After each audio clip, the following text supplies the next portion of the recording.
Welcome back, students. This is the second video of chapter 11, Transportation in Animals and Plants. In this video, we will learn about different types of blood vessels, pulse rate, and structure of heart. There are three types of blood vessels: arteries, veins, and capillaries. Arteries. Arteries are the blood vessels which carry pure blood or oxygenated blood from the heart to various parts of our body. All the arteries except pulmonary artery carry oxygenated blood और oxygen rich blood. इसे हम pure blood के नाम से भी जानते हैं.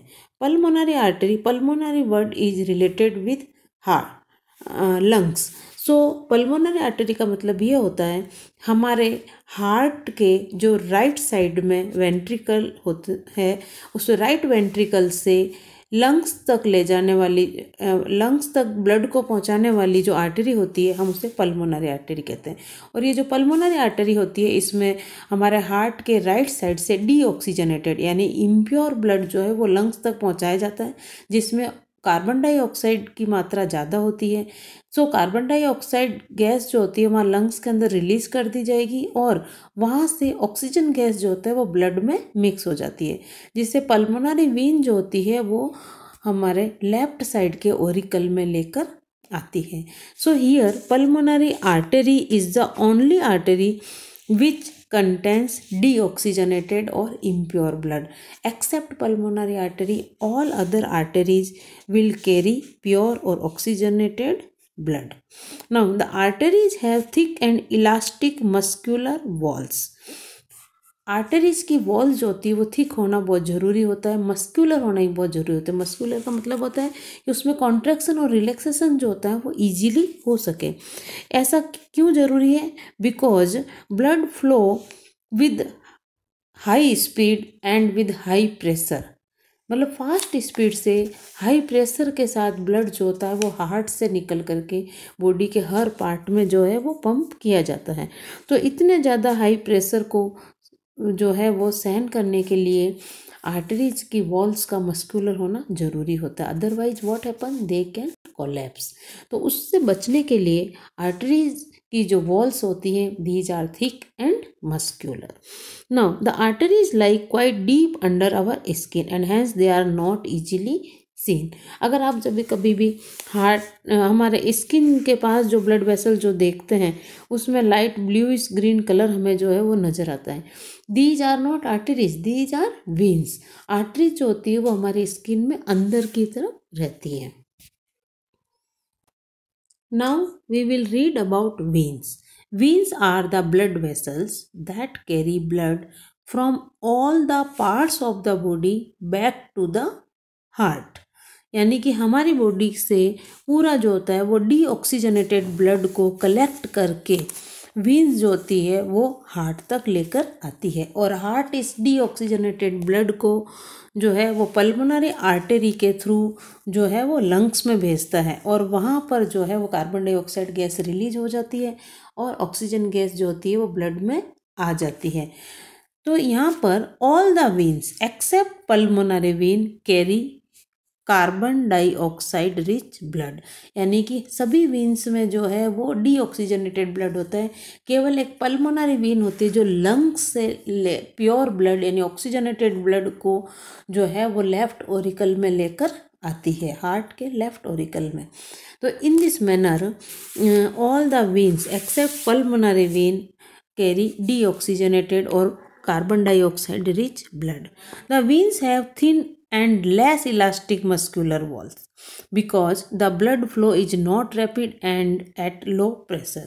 ऐसा क्यों होता है? बिकॉज जो हार्ट होता है वो पंप का काम करता है, इसीलिए आर्टरीज की वॉल जो थी वो थिक थी और इलास्टिक और मस्कुलर थी. परंतु जो वेन्स जो होती है वो पूरी बॉडी से जब ब्लड कलेक्ट करती है तो वहाँ पर कोई पंपिंग ऑर्गन नहीं होता. वहाँ से ब्लड जो होता है वो स्लो स्पीड से और लो प्रेशर के साथ फ्लो होता है. That's why there is no need for the veins to have thick walls और more elastic muscular walls. That means the veins have thin and less elastic muscular walls. Now the veins are less deeply situated. That means they are lying near our skin. Some on in some part, like on hands, on legs, these veins can be seen. So the greenish blue lines which we see just below the skin of our hands and legs are the veins. Now, they have walls which allow the blood to flow in one direction only. That means only towards the heart. veins के अंदर जो blood flow हो रहा है वो वापस जो है वो body organs की तरफ नहीं जा सकता. It will go towards the heart only. Now the third type of blood vessels, these are capillaries. Capillaries जो होते हैं, as the term indicate, these are extremely thin blood vessels which connect arteries to veins. As you are seeing in this diagram, here blood capillaries are there. इसमें से arteries जो होते हैं वो भी different branches में, you can see they are dividing and the veins are also dividing. और ये दोनों आपस में मिल करके यहाँ पर जो है वो एक नेटवर्क जैसा बना लेती है. In this manner here exchange of materials occur. Exchange of material का मतलब जैसे आर्टरी जो होती है वो प्योर ऑक्सीजन लेकर के आ रही है ब्लड के साथ. So in the cells this oxygen gas will be released और वहाँ से सेल से जो है कार्बन डाइऑक्साइड जो वेस्ट मटेरियल के रूप में बना उसको ये वापस कलेक्ट करती है और जो है वो ये कैपिलरीज कलेक्ट करके उसको वीन्स के थ्रू जो है वो हार्ट की तरफ भेज देती है. In this manner, exchange of materials takes place and the useful substances like food and oxygen present in the blood pass into the body cells through the capillaries. At the same time, the waste products like carbon dioxide formed in the body cells enter the blood through the thin walls of capillaries.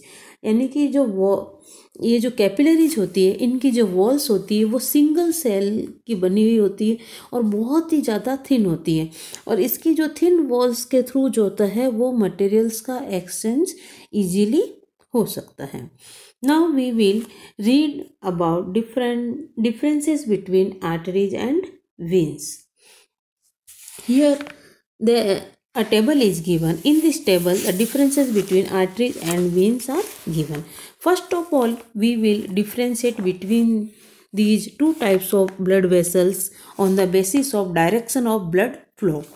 First point is the direction of blood flow, and it says that in arteries, blood will go from heart to various body parts, while in veins blood will flow from different body parts to the heart.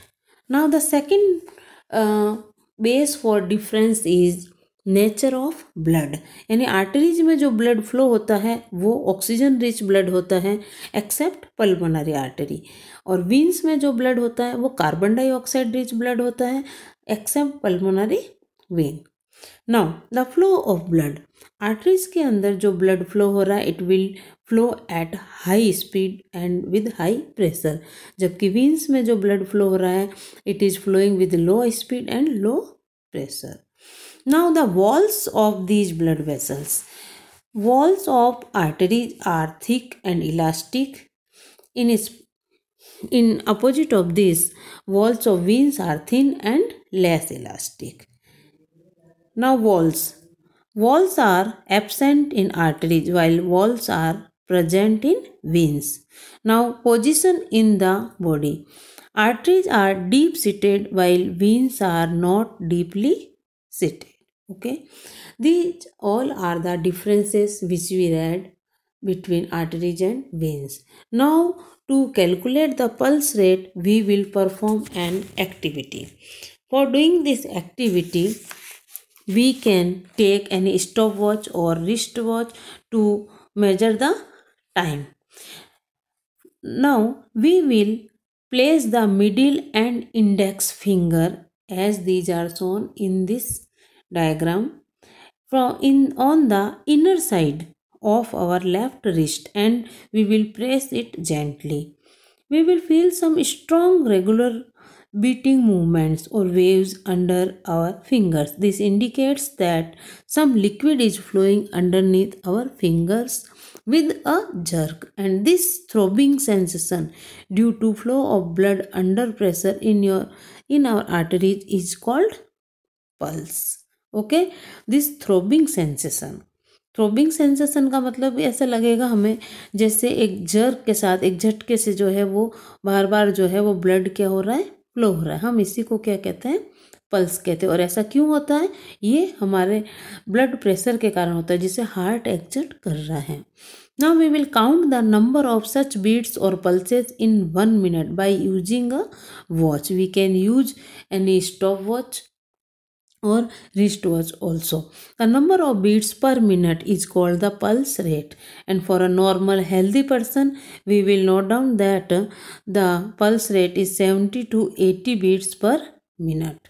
And if we are doing some physical exercise or running or jogging or cycling etc., then this pulse rate can increase, and it is now 100 to 110 beats per minute.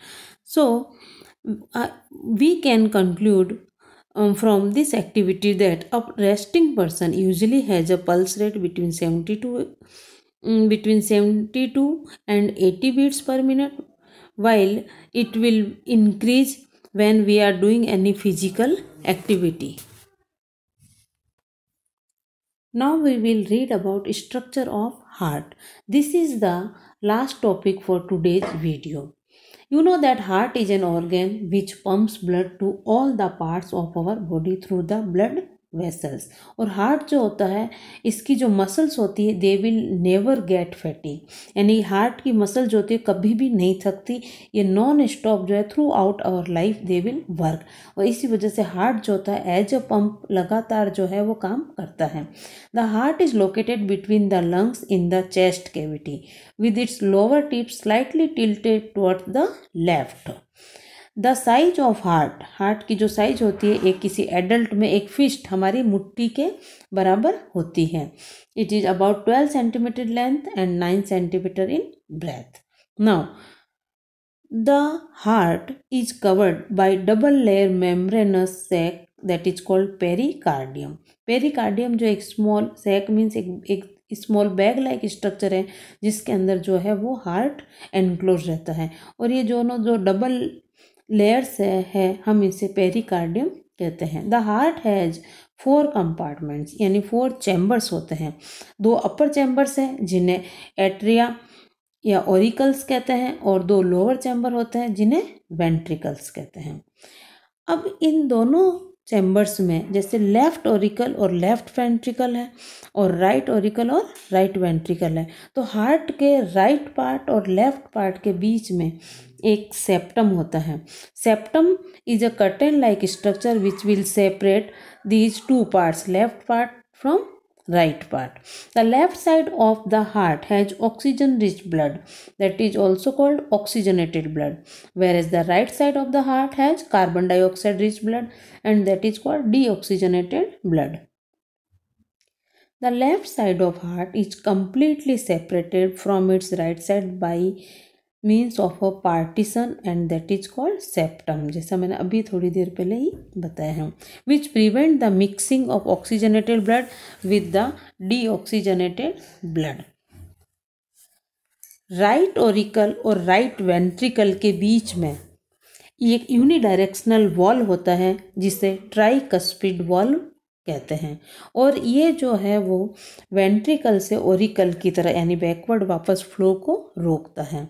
इसी तरीके से एक bicuspid valve जो होगा वो left Oracle और left ventricle के बीच में भी होता है, और वो भी जो है वो ब्लड को केवल ओरिकल से वेंट्रिकल की तरफ ही जाने देता है, वापस जो है वो अपर डायरेक्शन में फ्रॉम वेंट्रिकल टू ओरिकल जाने से रोकता है। इन this manner structure of heart is found. Now the different blood vessels are attached with the heart.